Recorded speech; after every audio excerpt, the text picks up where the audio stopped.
Hi, I'm Mary Yule, and this is Energy Matters.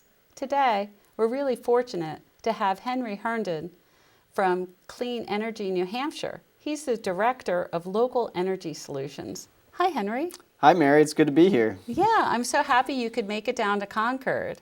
Down to Keene from Concord. Yeah, But yes, I'm thrilled to be here. It's nice to visit the Monadnock region of the state, and it's been a little while. So Yeah, and I know that I was just talking to you about how often I go to your website and I tell everybody, all my viewers, about Clean Energy New Hampshire and that they can go to the policy part of your webpage and really use it as a resource. But I thought maybe having you here, you might be able to tell us a little bit more about Clean Energy New Hampshire. absolutely, I would love to. So Clean Energy New Hampshire, we are the largest statewide organization working on advancing a clean energy economy here in the state. We're a nonprofit, 501c3, and we're a member-based organization. And the way I like to think of Clean Energy New Hampshire, there's sort of three spheres of areas that we work in, and those are industry, policy, and local communities. And I'll talk a little bit about each one of those maybe. But I said we're member-based, so we represent 130 business members, and those businesses are the clean energy economy here in New Hampshire. Now, do you also have individuals that can join Clean Energy New Hampshire? Right, so we have individual members, we have business members, and we also have municipal members, which is an exciting new membership option that we launched just this year. Happy to talk a little bit about that as well, but we have 20 municipalities, cities, and towns that are members of our organization. Okay. So on the business side, it's the energy companies, folks doing energy efficiency work, solar companies, biomass energy, modern wood heat. I was over at Froling Energy this morning in Peterborough, I believe. Yes, it is. Fantastic company doing really great work. Hydropower, wind power, you name it, if it relates to clean energy in New Hampshire, they're our business members, and we work very closely with that business community. So kind of like a chamber of commerce working to provide services to the business community. Okay, yeah, so just specially tailored towards renewable energy or sustainable energy. Exactly. So Clean Energy New Hampshire is the new name of the New Hampshire Sustainable Energy Association, which our organization has been around for 15 plus years here in the state. It's gone through a number of iterations, and we're a growing organization, and as part of that growth, we're bringing on new staff, and we're expanding our services. And we recently went through a rebrand to change from the name New Hampshire Sustainable Energy Association, or NHSEA, as folks knew us by, to become Clean Energy New Hampshire. And a new logo. We love our logo. Yeah. So maybe we can have a nice little picture of that too as well in the definitely. program. Yes, definitely. No problem. I've shown the logo before. People are used to it. And so you're a director, and there are other directors, and you're saying that this is kind of three spheres. Three spheres, exactly. And you've talked about this kind of this corporate. Right, so there's sort of the industry side of things where we work with the clean energy economy, the businesses here in the state. Yeah. That's sphere number one. Sphere number two is state, so sort of policy oriented. We're active at the legislature, doing lots of education, doing policy work there, and we're also active at the Public Utility Commission. This is the institution that regulates the state's public utilities, Eversource, Liberty Utilities, Unitil. And what do people usually call that? So The PUC. The PUC. We're in an acronym-heavy industry here. Yeah. PUC is a big one. Yeah. I know that sometimes I talk about the PUC, and I know I've had other guests on, so I just like to, make those connections for people. Yeah, super helpful. Yeah. So one, industry, two, state policy, working with legislators, working with the Public Utilities Commission, and then the third sphere, and really my role with the organization, is local energy solutions. So local energy solutions is all about providing technical assistance and support to cities and towns in New Hampshire that are interested in implementing energy solutions, interested in implementing energy efficiency projects or renewable energy projects to help reduce their energy costs and meet their environmental goals. And would that be at the municipality level, or could it even be at the grassroots level? So it is all of the above, but because we are a small organization, we have 5 staff, limited resources and limited capacity. we tend to focus on the municipality as the unit that we are providing services to, and that's part of this new municipal membership option, where just as of January, we decided we wanted to design a new membership option and invite municipalities to join our clean energy community. We launched that in January, and already in the first 6 months, we've had 20 different cities and towns sign up as dues-paying members to receive our services and become a part of this community that we're trying to build here in the state. Oh, great, great. Now, what are these services? Can you give us some examples then? Absolutely, absolutely. So it could be really anything, and we tailor our work to the specific community that we're working with. So whether the community is interested in implementing energy efficiency projects, we have a lot of technical expertise and a broad network of resources we can share with them. So helping to educate them about the NH Saves programs, the energy efficiency programs that we have here in the state that are administered by our utility partners. And these are programs where we provide incentives, rebates, financing options to help communities become more energy efficient and reduce their costs. So we do a lot of education with that kind of program. Oh, okay. Now, would you try to work with the utilities to maybe make maybe a special program, or is that something that you're thinking about, or helping tailor? I don't know. I know everyone knows that I've talked about NH Saves. That's another website. I'd like to go to websites and talk to people. I've done a walkthrough with a home auditor in a home and really looked at the different things that the house was lacking and what could be done. So I really like here on Energy Matters to let people know, what ways can they save money. I've talked a lot about how energy efficiency is really that first ground level thing you want to do. Don't think about solar panels, don't think about other things in your home before you've had that energy auditor in your home. So, and I find that, is so important.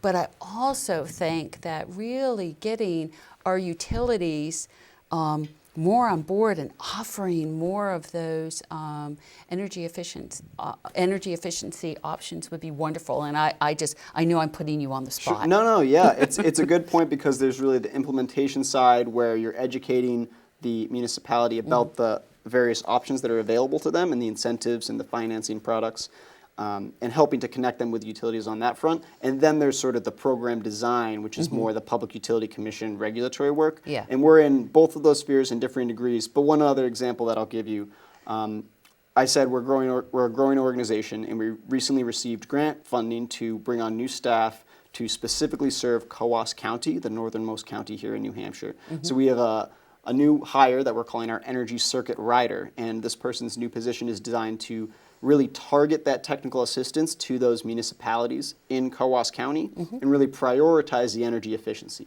because that's been an underserved region of the state. It's remote, it's hard to get down to Concord, it's more rural, it's less affluent than some of our other communities. So we wanted to expand our services, and that we say we're a statewide organization, but we really want to live that. So we're bringing on new staff to serve a specific region of the state, and that's really prioritizing auditing the buildings, doing energy audits in the buildings, implementing the lighting conversions, the heating system upgrades, converting to modern wood heat, when it makes sense, looking at solar projects and things like that. And this is a model that we want to target at this one municipality, kind of like a pilot, and we're thinking towards the future of how can this sort of regional dedicated staff model work elsewhere in the state and serve other communities? Oh, well, that is really exciting to hear. And I think for us in the Monadnock region, which is another rural area, maybe not quite so rural, that's good news. Yeah, so thinking forward about partnerships with the state, with regional planning commissions,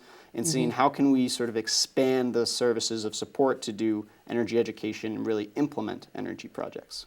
Okay, so I think you've talked about 2, but you said 3, or did I miscount? Well, we glossed over the policy side a little bit, but I will say if you are interested in being informed about what is going on in terms of state policy, we have a lot of resources on our website, we have a lot of knowledge, and we're really plugged into those spheres as well. So sort of connecting the dots between industry, between the communities and what they're looking to achieve, and then how can we see some state leadership in driving those solutions forward? Yeah, and the one thing that I wanted everyone to know is that so many of the shows, I just have your website up, and I get that policy report, and I Right. get it before it's on the website because I'm a member of yours. So if you're watching Energy Matters and you're interested in energy, definitely encourage you to join our clean energy community. There are membership options on the website, and with that comes a weekly policy email telling you, here's what happened this week at the State House, here's what could happen next week, keeps you informed, and also sort of opens you up to a series of events and things like that that we do. Because really most of the work that we're doing is education. So a few weeks ago we hosted, actually just last week, we hosted our spring educational event, and that was Renewable Energy Taxation 101. And we had, I told people about it here. it was a great Yeah. event, well Yeah. attended, municipal folks from industry, getting together, learning about these important issues in a shared setting, which is great. Our big event, which I'll flag, is the Local Energy Solutions Conference. That's our November conference. We get about 300 folks from the state. Again, state agencies, legislators, businesses, local energy committees, they all come together for a day of learning and mixing and mingling and networking. And November 15th, that's a Friday this year. So that's a really fantastic Okay, so the event. date is been selected. The date has been set. Great. And you know, there's one thing that you haven't talked about, but I know that I see Brianna a lot, and that's the Drive Electric. You really haven't talked about it, and I don't know, maybe that's because Brianna takes the lead on that? Brianna is our lead on that, and we do have a number of staff with different lead positions, but we're involved in a lot, you know. Yeah. So, and that's another thing is vehicle electrification, electric vehicles, Drive Electric events, doing education on these new car technologies that are coming out. So we're very involved in the policy and the education with Drive Electric as well. I just didn't want to leave that out. I'm glad you since mentioned I it. talk about it a lot, and I see her a lot there, and I know that, you know, she works very closely with you, and I just didn't want Brianna's you. fantastic. Yes, I Yeah, didn't want. she's I didn't want the electric vehicles to be left off, because they're near and dear to my heart too. We're referring to my coworker who really, she's Yes. the backbone of the organization. She holds it all together, and she's running the show. So. Yeah, Yeah. yeah. And you know, the reason I asked you to come on today was really to help me break down peak loads. I mean, I love hearing Sure. more about your organization, and I really wanted everyone to learn more. So I think it was great to take the time to do that. But I had promised my viewers a while ago that I would try to get someone on with more expertise than mine to really talk about peak loads and peak shaving and why it's so important to really look at that. Yeah, I think it's an excellent topic, and I'm glad to speak to it a little bit. So broadly, I think folks can often overcomplicate things in the energy sector, and I'm going to try to break it down because a lot of these concepts are not necessarily that complicated when you look at it. But generally, we're talking about what drives energy costs. And if you think about it, the more energy you have to produce from centralized generating plants and then transport all the miles and miles across the transmission system to the end user, the more of that you need, the higher your costs are going to be. So a basic concept is if you can reduce that overall load, less production transmitted across these power lines, you're going to reduce costs for the system as a whole. Pretty basic concept, right? Yeah. Now it gets complicated when you get into the details of it, but I'm happy to sort of do some of that as well here. So this first graph that we're looking at here, this is essentially describing the concept I just outlined. So what you're looking at in the orange line is what the overall load on New England's system would be if there were no energy efficiency programs and if there was no solar. So it's a trending upward high energy scenario. Okay. More and expensive. And this is New England, so how many states are here, just so we can be really Sure. clear for the folks at We're home? talking about the 6 New England states, and that's Okay. Vermont, New Hampshire, Maine, northern New England, and then Massachusetts, Rhode Island, and Connecticut. Southern Okay, England. great. So those 6. Okay. So the orange line, again, that's if we had no solar and no energy efficiency, we would have a higher overall load and a higher overall cost. You go down to the yellow line here, and you're seeing what the impact of distributed solar has on the system. And it takes that overall load, and we're producing power out on the grid now, and it lowers the overall load, and thus it's actually lowering costs as well. What's most important here is this blue line down at the bottom where you can see it's a much lower curve. That shows the projected effect of both energy efficiency and distributed solar on the overall New England electric grid load, and thus on the overall New England electric grid costs. So what we're seeing here is just a sort of depiction from ISO New England. This is the nonprofit organization that coordinates the power grid for these 6 New England states. That's who produced this graphic. What we're seeing is how the effect of solar and energy efficiency is lowering overall load, and that means it's lowering overall costs. Okay, so they're looking at all of these states that are really starting to do energy efficiency, I guess really efficiently, which sounds kind of funny. Go. And they're really saying, wow, when we're combining this, energy efficiency is doing a lot of the really heavy lifting and lowering the load. Exactly. And you asked about peak load, and this is why we have efficiency programs in the state, is because when I invest in energy efficiency and I put in LED lights instead of my old lights, my electric bill is going to go down. But not only is my electric bill going to go down, the whole grid is going to have lower energy costs as a whole because we're reducing that overall load. Anytime you can implement load reduction, demand response, these are some of the jargony terms used to describe this simple concept of the less energy we're producing and transmitting, the lower the costs for everyone. Now, when we talk about, I think if we look at slide number 2, we're going to be able to get to this idea of peak load. Exactly. And I think that understanding peak and why it's so important for utilities, really we can see it in this graphic. Absolutely, absolutely. So peak load reduction is we're getting into the weeds a little bit more now. So, but let's do it. Let's get into the weeds. So capacity markets. We're going to talk about capacity markets. When you look at your electric bill, it's really divided into 2 portions. You're looking at the energy portion, which are the power plants and the electricity they're generating. And then there's the poles and wires portion, or delivery, transmission, distribution. You can just set that aside for now. Right now, we're going to talk about the energy supply side. And in particular, we're going to talk about what a capacity market is. Again, complicated sounding, but we'll work through it. So when you're paying for electricity, you're really paying for 2 things. You pay for the overall amount of energy you consume in a year, and that's shown in blue here in this graphic. So the blue, this is 1 year of power production and the amount of energy produced. So the blue is showing when power plants are generating. So you pay for the energy portion. That kind of makes sense. The more power that's being produced, the more you pay for it. But then there's a second portion that you're paying for, and you're paying for something called capacity. Now, capacity is the ability of a power plant to produce energy. So say you've got a power plant and you don't need it that often. It's a natural gas power plant and maybe it runs 5% of the year. The fact that that power plant has the ability to produce, say, 100 units at any given time has value. So we pay for the ability of the power plant to produce even though it's not producing. So 95% of the time, that's power plant's sitting idly by. It's only needed for those peak times, right? But it gets paid for its capacity to produce energy anyway. And I have a little analogy I'd like to share here. Sure. So the best way that this has been explained to me is imagine a homeowner.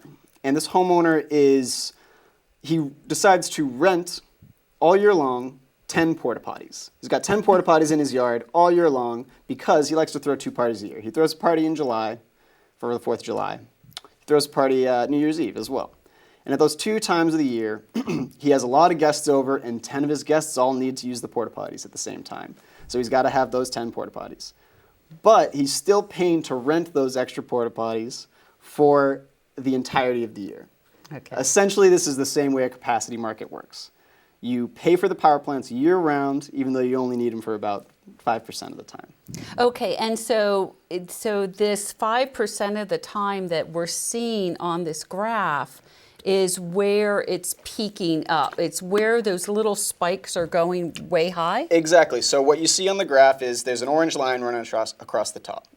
That's your maximum capacity. Okay. But you see, for the most part, you're not really hitting that. Only in that middle part of the year, that's your July, August heat waves, the power demand spikes. Everyone's using air conditioning. The grid is stressed. There's high load, and it's the most expensive time to produce energy. So we turn on those peaking power plants to reach that capacity, that maximum capacity. And that's the highest cost driver in the energy on New England's electric grid there. So what you can do, we talked about how load reduction is saving energy costs for everyone. So if you can find ways to target those peaks, reduce those peak times on those hot summer heat wave days with energy efficiency, maybe distributed solar that's out on the grid producing energy, lowering the need for those peaking power plants, you're going to reduce the maximum capacity and you're going to reduce overall costs for everyone. Okay, so when I read, and I know I've read something about Vermont putting in batteries into a bunch of people's homes, and then they put a big solar array and they have a big battery connected to the large solar array, and they start draining those batteries during those summer times. Then they're using that battery energy instead of going out and turning on that real expensive power plant. Is that what you're saying? That is exactly right. Okay. So with these new emerging technologies, you've got utilities like Green Mountain Power, Liberty Utilities here in New Hampshire, implementing programs where they install batteries. Those batteries either charge up from solar or they charge up during the nighttime when energy demand is low. Real low. Exactly, here. and energy is cheap.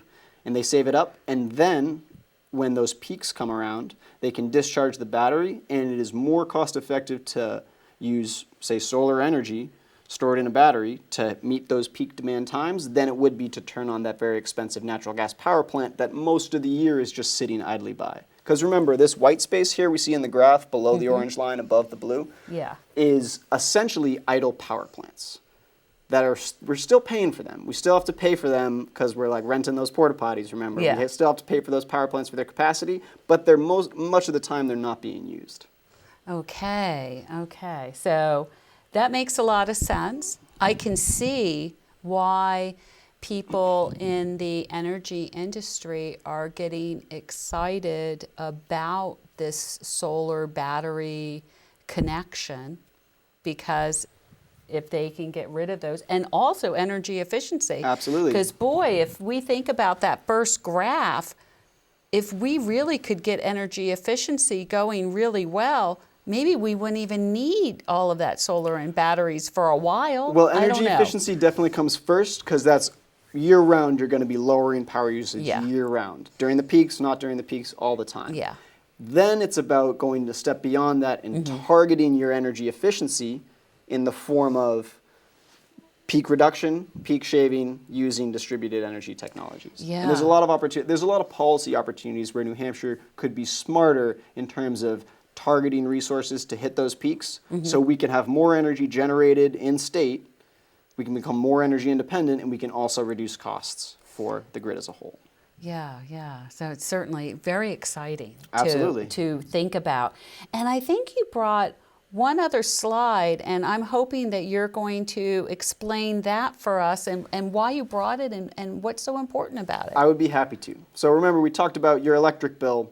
You've got your energy side, and that's you're paying for energy and you're paying for that capacity. And then you've got the poles and wires. That's the other. That's about half of your bill as well. And really what we're talking about in this slide is the cost of the poles and wires. I like to call it New Hampshire's transmission problem. So transmission costs across New England, they're based on these peak events that we've been talking about. So every month you get a peak, and that's how the maximum usage that month, that's where your transmission costs come from. And it's the fastest growing part of costs in New Hampshire. So when we think about, we hear a lot about costs are going up, largely we're talking about transmission costs are going up. So what we're looking at on this graph here, the first graph on the top left side, it's showing the 6 New England states. And it's showing that 5 of those New England states, their transmission peaks are trending downwards. They are actually having lower and lower transmission peaks each year. There's one New England state whose transmission costs are trending upward. Not happily. It's New Hampshire. Can you guess which one? It's New Hampshire. That's right. So that's what we're seeing on this graph. Again, this is data from ISO New England as well. And there are a lot of factors that contribute to these kinds of energy costs. But like we talked about, some of the things we can do in state is to have better energy efficiency and have more distributed solar out there producing during those peaks and have more targeted programs to get peak load reduction. And New Hampshire's lagging a little bit on that. Now, New Hampshire is lagging a little bit at the state level to provide resources. New Hampshire, right? Maybe New is Hampshire, that or there are some innovative policies that New Hampshire could implement to direct utilities and direct energy markets to implement those demand reduction or demand response types of programs with energy storage that they haven't adopted yet. that we're seeing in other states. In like Massachusetts, they call it a clean peak standard is their policy, similar to our renewable portfolio standard, although it rewards clean energy that is producing at peak times, because that's the most valuable. Okay. And we could talk about the renewable portfolio standard another time, perhaps, but that's an important policy. Yes, that does sound very important. So they're putting carrots in front of the utilities to make it more desirable. Yes, absolutely. They're putting carrots in front of the utilities, but there's also ways to send price signals to markets. So you and I, when we pay our electric bill, if we're using air conditioning on a hot summer day, we don't pay more during that time period than when we pay for electricity on a balmy fall evening or something, you know, when the demand is. So we don't see a price signal that tells us, oh, use your battery now because energy is expensive. But that's what Liberty Utilities is doing, is they're putting a battery in your home and they're saying, you get a new rate, you get a time of use rate. In your time of use rate, you're gonna charge your battery during the nighttime at 8 cents, let's say, a kilowatt hour. Typical rates are 15 cents. So you get half price for energy that you're going to fill up your battery with during the middle of the nighttime. Okay. Then 3 p.m. to 8 p.m. rolls around, and all of a sudden, electricity costs 35 cents, costs twice as much as it normally does. But the trick is, you don't need to purchase any more electricity because you've already got your battery full of that 8-cent electricity. So you just use that battery. So these are the kinds of programs where utilities can design their rates and they can design price signals to tell the market, the solar companies, the battery companies, go out and put batteries out there that are going to reduce our peaks for us.